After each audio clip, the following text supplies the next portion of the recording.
a man that apprehends death to be no more dreadful but as a drunken sleep, careless, reckless, and fearless of what's past, present, or to come, insensible of mortality, and desperately mortal. Measure for measure. Glosson had made careful minutes of the information derived from these examinations. They threw little light upon the story, so far as he understood its purport, but the better informed reader has received, through means of this investigation, an account of Brown's proceedings, between the moment when we left him upon his walk to Kippletringan, the time when, stung by jealousy, he so rashly and unhappily presented himself before Julia Mannering, and well nigh brought to a fatal termination the quarrel which his appearance occasioned. Glosson rode slowly back to Ellangowan, pondering on what he had heard, and more convinced that the active and successful prosecution of this mysterious business was an opportunity of ingratiating himself with Hazelwood and Mannering to be on no account neglected. Perhaps, also, he felt his professional acuteness interested in bringing it to a successful close.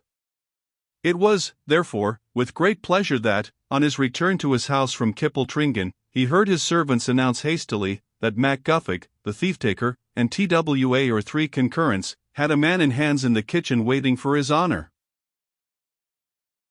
He instantly jumped from horseback, and hastened into the house.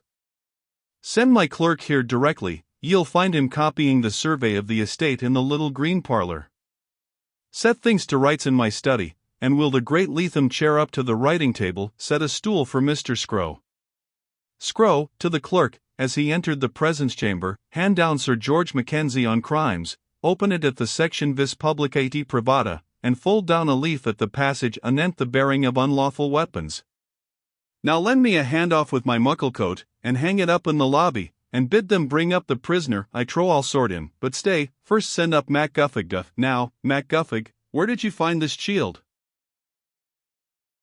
MacGuffick, a stout bandy-legged fellow, with a neck like a bull, a face like a firebrand, and a most portentous squint of the left eye, began, after various contortions by way of courtesy to the justice, to tell his story, eking it out by sundry sly nods and knowing winks, which appeared to bespeak an intimate correspondence of ideas between the narrator and his principal auditor.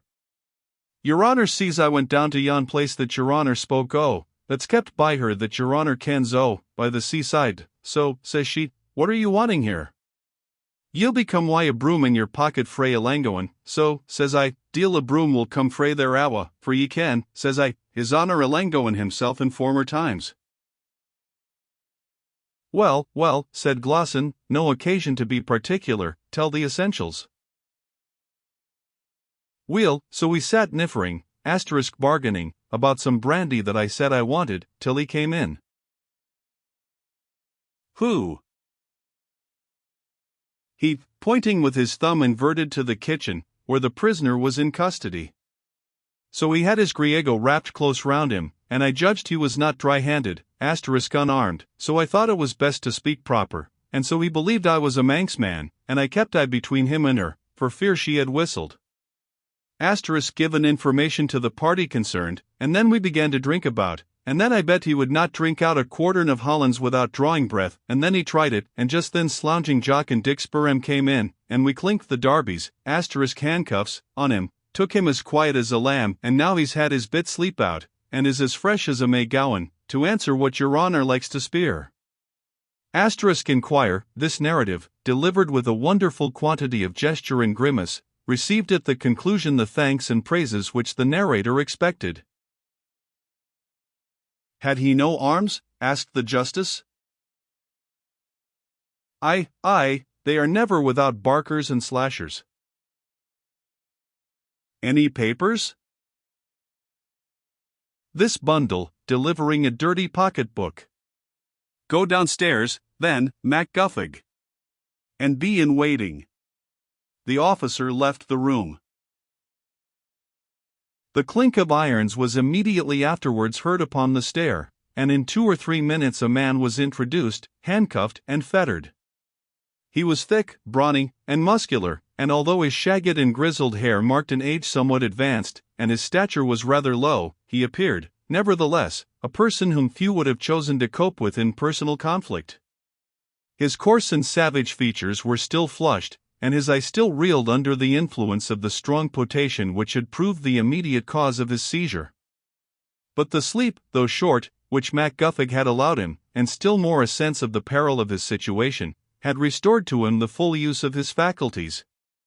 The worthy judge, and the no less estimable captive, looked at each other steadily for a long time without speaking. Glosson apparently recognized his prisoner, but seemed at a loss how to proceed with his investigation. At length he broke silence. "So, Captain, this is you. You have been a stranger on this coast for some years." "Stranger," replied the other, "strange enough, I think, for hold me der devil, if I been ever here before." "That won't pass, Mr. Captain." "That must pass, Mr. Justice Sapperment." "And who will you be pleased to call yourself, then, for the present," said Glosson, "just until I shall bring some other folks to refresh your memory, concerning who you are, or at least who you have been?" "What bin I, Donner and Blitzen?" "I bin Jans Jansen, from Cuxhaven. What Sol LCH bin?" Glosson took from a case which was in the apartment a pair of small pocket pistols, which he loaded with ostentatious care. "You may retire," said he to his clerk, "and carry the people with you, Scrow, but wait in the lobby within call." The clerk would have offered some remonstrances to his patron on the danger of remaining alone with such a desperate character, although ironed beyond the possibility of active exertion, but Glosson waved him off impatiently. When he had left the room, the justice took 2 short turns through the apartment, then drew his chair opposite to the prisoner, so as to confront him fully, placed the pistols before him in readiness, and said in a steady voice, "You are Dirk Hatteraick of Flushing, are you not?" The prisoner turned his eye instinctively to the door, as if he apprehended someone was listening. Glosson rose, opened the door, so that from the chair in which his prisoner sat he might satisfy himself there was no eavesdropper within hearing, then shut it, resumed his seat, and repeated his question, "You are Dirk Hatteraick, formerly of the Jungfrau Hagenslepen, are you not?" "Two Sandavels, and if you know that, why ask me?" said the prisoner. "Because I am surprised to see you in the very last place where you ought to be, if you regard your safety," observed Glosson coolly.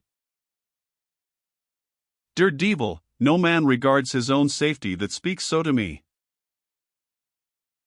"What? Unarmed, and in irons, well said, Captain," replied Glosson ironically. "But, Captain, bullying won't do. You'll hardly get out of this country without accounting for a little accident that happened at Warwick Point a few years ago." Hatteraick's looks grew black as midnight. "For my part," continued Glosson, "I have no particular wish to be hard upon an old acquaintance, but I must do my duty. I shall send you off to Edinburgh in a postchaise and for this very day." "Pause, Donner." "You would not do that," said Hatteraick, in a lower and more humble tone. "Why, you had the matter of half a cargo in bills on Van Beest in Van Bruggen." "It is so long since, Captain Hatteraick," answered Glosson superciliously, "that I really forget how I was recompensed for my trouble." "Your trouble? Your silence, you mean." "It was an affair in the course of business," said Glosson, "and I have retired from business for some time." "Aye, but I have a notion that I could make you go steady about, and try the old course again," answered Dirk Hatteraick. "Why, man, hold me der devil, but I meant to visit you, and tell you something that concerns you." "Of the boy?" said Glosson eagerly. "Ja, mynheer," replied the captain coolly. "He does not live, does he?" "As lifelike as you or I," said Hatteraick. "Good God, but in India," exclaimed Glosson. "No, 2 Sandavels, here on this dirty coast of yours," rejoined the prisoner. "But, Hatteraick, this, that is, if it be true, which I do not believe, this will ruin us both, for he cannot but remember your neat job, and for me, it will be productive of the worst consequences. It will ruin us both, I tell you. I tell you, said the seaman, it will ruin none but you, for I am done up already, and if I must strap for it, all shall out. Zounds, said the justice impatiently, what brought you back to this coast like a madman?